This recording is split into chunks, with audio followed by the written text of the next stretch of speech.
ओम शांति।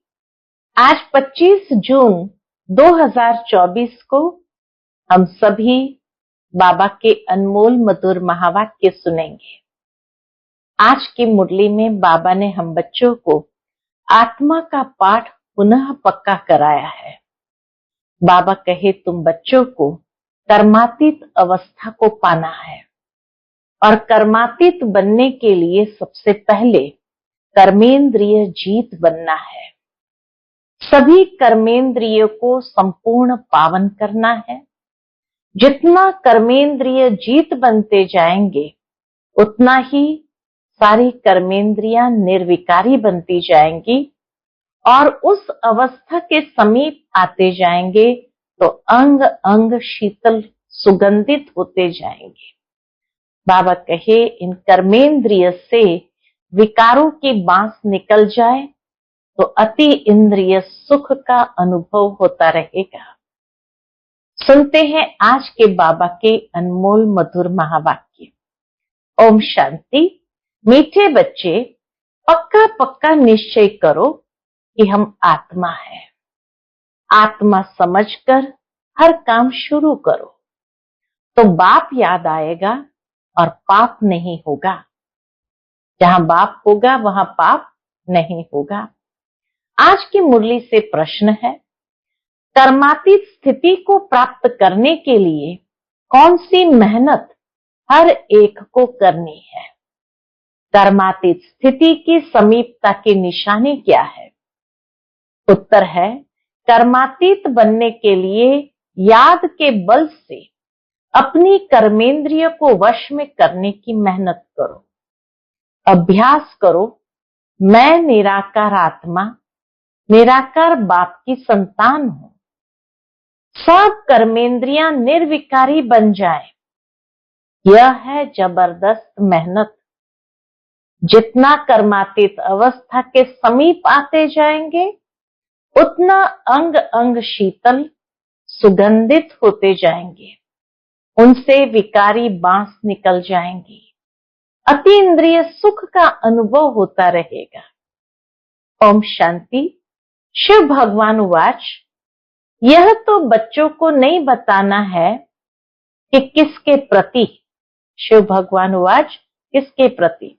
बच्चे जानते हैं शिव बाबा ज्ञान का सागर है, मनुष्य सृष्टि का बीज रूप है, तो जरूर आत्माओं से बात करते हैं। बच्चे जानते हैं शिव बाबा पढ़ा रहे हैं। बाबा अक्षर से समझते हैं, परम आत्मा को ही बाबा कहते हैं। सब मनुष्य मात्र उस परम आत्मा को ही फादर कहते हैं। बाबा परम धाम में रहते हैं। पहले पहले ये बातें पक्की करनी है। अपने को आत्मा समझना है और यह पक्का निश्चय करना है, बाप जो सुनाते हैं वह आत्मा ही धारण करती है। तो आत्मा का पक्का निश्चय करना है। आत्म निश्चय करके ही बाप जो सुनाते हैं वह आत्मा धारण करती है। जो ज्ञान परमात्मा में है वह आत्मा में भी आना चाहिए।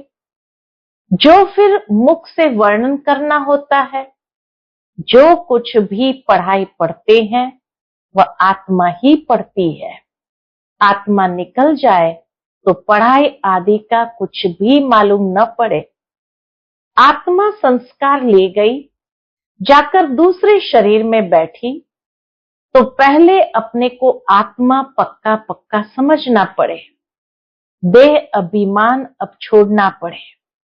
आत्मा सुनती है, आत्मा धारण करती है।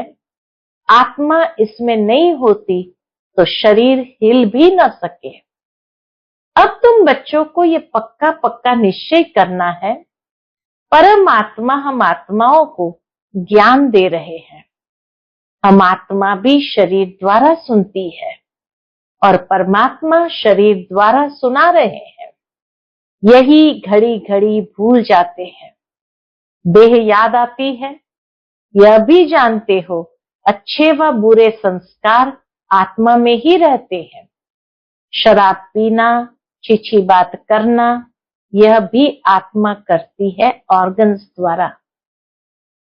आत्मा ही इन ऑर्गन्स द्वारा इतना पाठ बजाती है। आत्मा ही इन ऑर्गन्स द्वारा इतना पाठ बजाती है। पहले पहले आत्म अभिमानी जरूर बनना है। बाप आत्माओं को ही पढ़ाते हैं। आत्मा ही फिर ये नॉलेज साथ में ले जाएगी, संस्कार रूप में साथ में ले जाएंगी। जैसे वहां परमात्मा ज्ञान सहित रहते हैं, वैसे तुम आत्माएं फिर यह नॉलेज साथ में ले जाएगी और नॉलेज के संस्कार अंदर में मर्ज रूप में रहेंगे। मैं तुम बच्चों को इस ज्ञान सहित ले जाता हूं। फिर तुम आत्माओं को पार्ट में आना है। तुम्हारा पार्ट है नई दुनिया में प्रारब्ध भोगना। बाबा कहे नई दुनिया में प्रारब्ध भोगना ये तुम्हारा पार्ट है। ज्ञान भूल जाता है, ये सब अच्छी रीति धारण करना है। पहले पहले ये बहुत बहुत पक्का करना है कि मैं आत्मा हूं। बहुत है जो यह भूल जाते हैं, स्वयं को आत्मा समझते नहीं, भूल जाते हैं। अपने साथ बहुत बहुत मेहनत करनी है। विश्व का मालिक बनना है तो मेहनत बिगर थोड़ी बनेंगे। विश्व का मालिक बनना है तो मेहनत बिगर थोड़ी बनेंगे। घड़ी घड़ी इस पॉइंट को ही भूल जाते हैं, क्योंकि यह नई नॉलेज है। कौन सी पॉइंट भूल जाते हैं? अपने को आत्मा समझना भूल जाते हैं और देह अभिमान में आते हैं। जब अपने को आत्मा भूल देह अभिमान में आते हैं तो कुछ न कुछ पाप होते हैं। देही अभिमानी बनने से कभी पाप नहीं होंगे, पाप कट जाएंगे। फिर आधा कल्प कोई पाप नहीं होगा। तो यह निश्चय रखना चाहिए, हम आत्मा पढ़ती है, देह नहीं। आगे जिस्मानी मनुष्य मत मिलती थी, अब बाप श्रीमत दे रहे हैं। यह नई दुनिया की बिल्कुल नई नॉलेज है। तुम सब नए बन जाएंगे। बाबा कहे तुम सब नए बन जाएंगे, इसमें मूंझने की बात ही नहीं है। अनेक अनेक बार तुम पुराने से नए, नए से पुराने बनते आए हो, इसलिए अच्छी रीति पुरुषार्थ करना है। हम आत्मा कर्मेंद्रिय द्वारा ये काम करते हैं। कितना बाबा पक्का कराते हैं आत्मा का पाठ। हम आत्मा कर्मेंद्रिय द्वारा ये काम करते हैं। ऑफिस आदि में भी अपने को आत्मा समझकर कर्मेंद्रिय से काम करते रहेंगे तो सिखलाने वाला बाप जरूर याद पड़ेगा। आत्मा ही बाप को याद करती है। बल आगे भी कहते थे हम भगवान को याद करता हूं, परंतु अपने को साकार समझ निराकार को याद करते थे। आत्मा समझ के नहीं याद करते थे, शरीर समझकर याद करते, साकार समझकर निराकार को याद करते थे। अपने को निराकार समझ निराकार को याद कभी नहीं करते थे। अभी तुमको अपने को निराकार आत्मा समझ निराकार बाप को याद करना है। यह बड़ी विचार सागर मंथन करने की बात है। बल कोई कोई लिखते हैं हम 2 घंटा याद में रहते हैं। कोई कहते हैं हम सदैव शिव बाबा को याद करते हैं, परंतु सदैव को याद कर न सके। बाबा तो जानता है, खुद अनुभवी है, खुद बाबा भी कितनी मेहनत करते थे। तो बाबा जानता है कि सदैव कोई याद कर न सके। अगर याद करता हो तो पहले से ही कर्मातीत अवस्था हो जाए। कर्मातीत अवस्था तो बड़ी जबरदस्त मेहनत से होती है।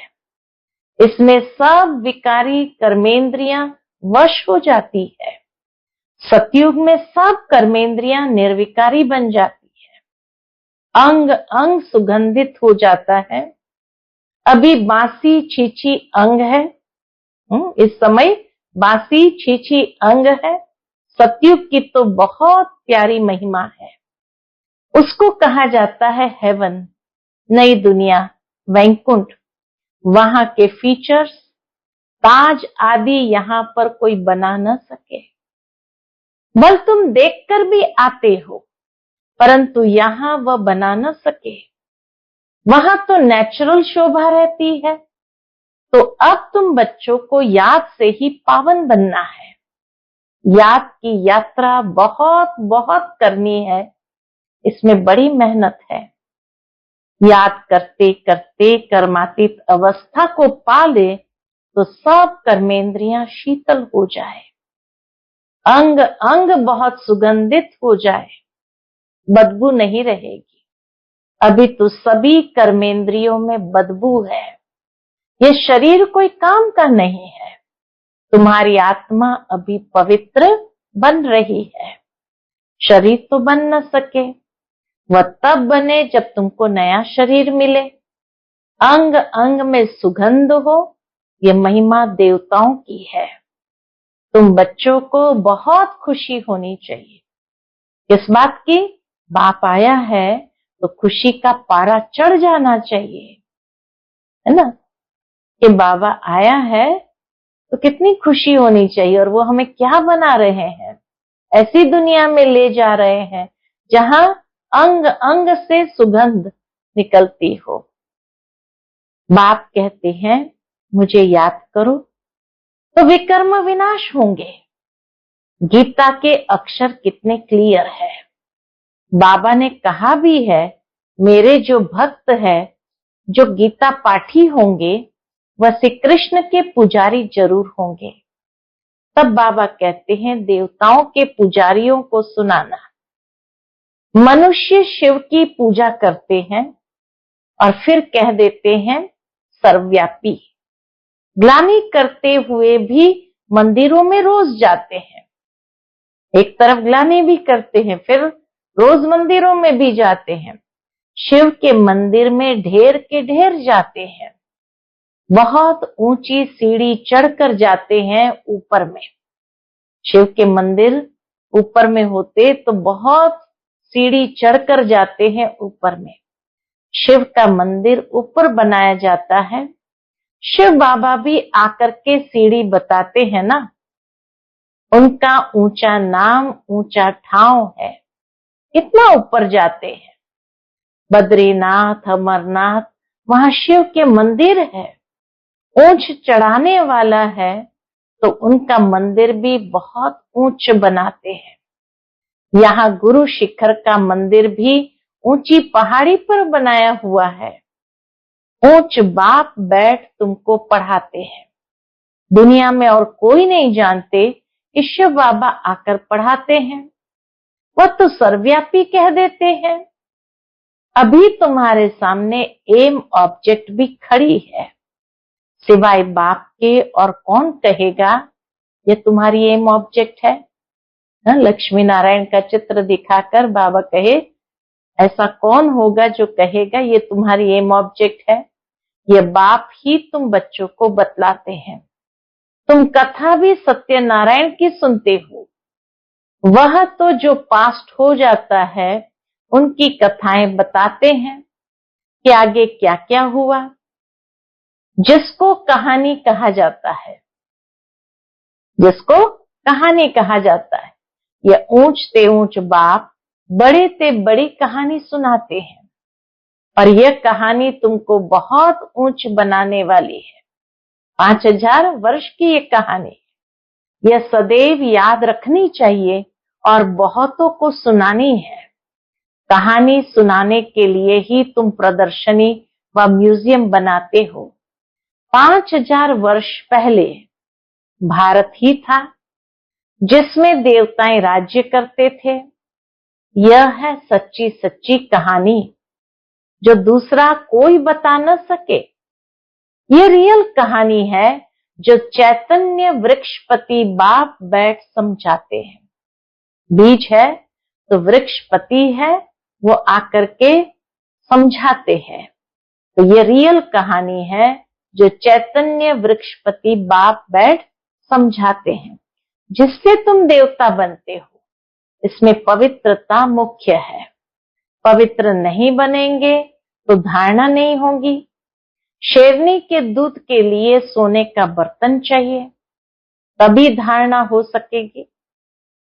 ये कान बर्तन मिसल है। बाबा कहे ये कान बर्तन मिसल है ना, ये सोने का बर्तन होना चाहिए, अभी पत्थर का है। सोने का बने तभी धारणा हो सके।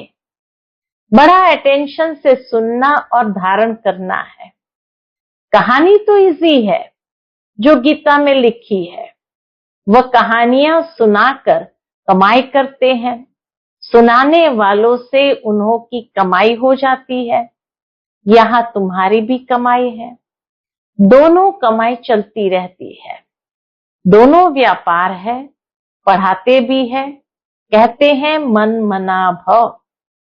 इस पढ़ाई में सार है मन मना भव, पवित्र बनो। पवित्र बनो, योगी बनो। ऐसे और कोई नहीं कहते, न मन मना भव रहते हैं।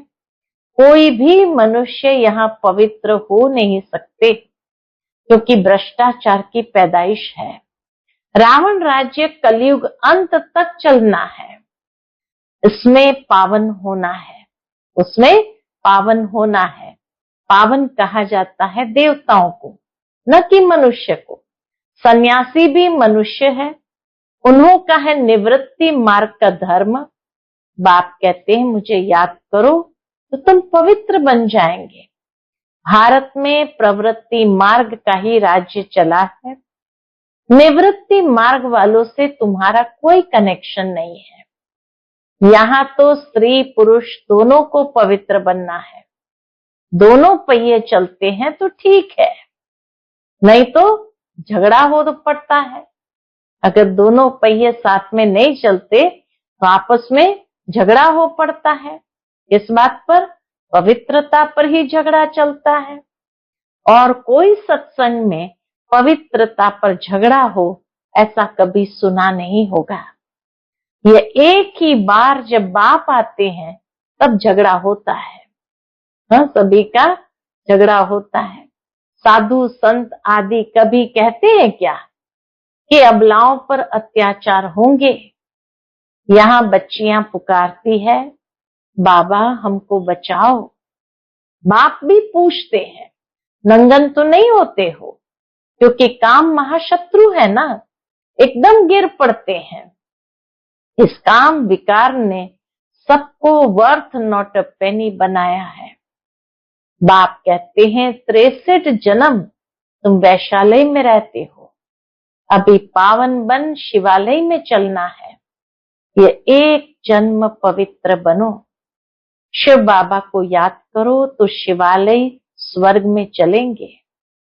फिर भी काम विकार कितना जबरदस्त है, कितना हैरान करता है।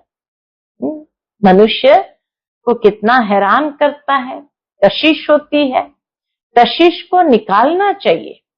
जबकि वापस जाना है तो पवित्र जरूर बनना है। टीचर कोई बैठा थोड़ी रहेगा, पढ़ाई थोड़ा समय चलेगी। बाबा बता देते हैं हमारा ये रथ है ना, रथ की आयु कहेंगे। बाप कहते हम तो सदैव अमर है। शिव बाबा तो सदैव अमर है, हमारा नाम ही है अमरनाथ। पुनर्जन्म नहीं लेते, इसलिए अमरनाथ कहा जाता है। तुमको आधा कल्प के लिए अमर बनाते हैं, फिर भी तुम पुनर्जन्म लेते हो। तो अब तुम बच्चों को जाना है कहाँ? ऊपर। बाबा कहे अब तुम बच्चों को जाना है ऊपर। मुंह उस तरफ, टांगे इस तरफ करनी है। फिर इस तरफ मुंह क्यों फिराना चाहिए? कहते बाबा भूल हो गई, मुंह इस तरफ हो गया तो गोया उल्टे बन जाते हो। कितना प्यार से बाबा समझाते हैं। फिर उल्टे बन जाते हो। तुम बाप को भूल देह अभिमानी बनते हो तो उल्टा बन जाते हो। बाप सब कुछ बतलाते हैं, एक एक बात बाबा प्यार से समझाते हैं। बाप से कुछ भी मांगना नहीं है कि ताकत दो, शक्ति दो। बाप तो रास्ता बतलाते हैं, योग बल से ऐसा बनना है। तुम योग बल से इतने शाहूकार बनते हो जो 21 जन्म कभी कोई से मांगने की दरकार नहीं। इतना तुम बाप से लेते हो, समझते हो बाबा तो अथाह कमाई कराते हैं। कहते हैं जो चाहो सो ले लो, ये लक्ष्मी नारायण है हाईएस्ट। फिर जो चाहो सो लो, पूरा पढ़ेंगे नहीं तो प्रजा में चले जाएंगे। प्रजा भी जरूर बनानी है। तुम्हारे म्यूजियम आगे चलकर ढेर हो जाएंगे और तुमको बड़े बड़े हॉल मिलेंगे, कॉलेज मिलेंगे जिसमें तुम सर्विस करेंगे। यह जो शादियों के लिए हॉल बनाते हैं, यह भी तुमको जरूर मिलेंगे। तुम समझाएंगे शिव भगवान वाच, मैं तुमको ऐसा पवित्र बनाता हूं, तो ट्रस्टी हॉल दे देंगे। बोलो भगवान वाच, काम महाशत्रु है जिससे दुख पाया है। अब पावन बन पावन दुनिया में चलना है। बाबा कहे ऐसे ऐसे हॉल वालों को भी समझाओ तो उनको भी रियलाइज होगा और वह भी तुरंत हॉल दे देंगे। तुमको हॉल मिलते रहेंगे, फिर कहेंगे टू लेट। फिर और आगे देने आएंगे तो कहेंगे अब हम कैसे लेंगे, हमारे पास है। बाप कहते हैं मैं ऐसे मुफ्त में थोड़ी लूंगा जो फिर भर कर देना पड़े। बच्चों के पाए पाए से तालाब बनता है, बाकी तो सबका मिट्टी में मिल जाना है। बाप सबसे बड़ा शराफ भी है, सोनार धोबी कारीगर भी है। हाँ, बाबा श्राफ भी है, तो ऐसे नहीं कि बिना काम से लेवे और फिर भर कर देना पड़े। हिसाब बराबर रखता है। सुनार भी है, धोबी भी है, कारीगर भी है। अच्छा, मीठे मीठे सिकिलते बच्चों प्रति माता पिता बाप दादा का याद प्यार और गुड मॉर्निंग। रूहानी बाप की रूहानी बच्चों को नमस्ते। हम सभी रूहानी बच्चों की रूहानी माता पिता बाप दादा को याद प्यार, गुड मॉर्निंग और नमस्ते नमस्ते। शुक्रिया बाबा, शुक्रिया। आज की मुरली से धारणा के लिए मुख्य सार है। पहली पॉइंट, बाप जो सच्ची सच्ची कहानी सुनाते हैं वह अटेंशन से सुननी और धारण करनी है। बाप से कुछ भी मांगना नहीं है। 21 जन्मों के लिए अपनी कमाई जमा करनी है। दूसरी पॉइंट, वापस घर चलना है, इसलिए योग बल से शरीर की कशिश समाप्त करनी है। कर्मेंद्रिय को शीतल बनाना है। इस देह का भान छोड़ने का पुरुषार्थ करना है। आज का बाप दादा का मधुर वरदान हम बच्चों के प्रति है। एक स्थान पर रहते अनेक आत्माओं की सेवा करने वाले लाइट माइट संपन्न भव। एक स्थान पर रहते अनेक आत्माओं की सेवा करने वाले लाइट माइट संपन्न भव। जैसे लाइट हाउस एक स्थान पर स्थित होते दूर दूर की सेवा करता है, ऐसे आप सभी एक स्थान पर होते अनेकों की सेवा अर्थ निमित्त बन सकते हो। इसमें सिर्फ लाइट माइट से संपन्न बनने की आवश्यकता है। मन बुद्धि सदा व्यर्थ सोचने से मुक्त हो। मन मनाभाव के मंत्र का सहज स्वरूप हो। मनसा शुभ भावना, श्रेष्ठ कामना, श्रेष्ठ वृत्ति और श्रेष्ठ वाइब्रेशन से संपन्न हो। मनसा शुभ भावना, शुभ कामना, श्रेष्ठ वृत्ति और श्रेष्ठ वाइब्रेशन से संपन्न हो तो यह सेवा सहज कर सकते हो। यही मनसा सेवा है। आज का स्लोगन है, अब आप ब्राह्मण आत्माएं माइट बनो और दूसरी आत्माओं को माइक बनाओ। अब आप ब्राह्मण आत्माएं माइट बनो और दूसरी आत्माओं को माइक बनाओ। अच्छा, ओम शांति।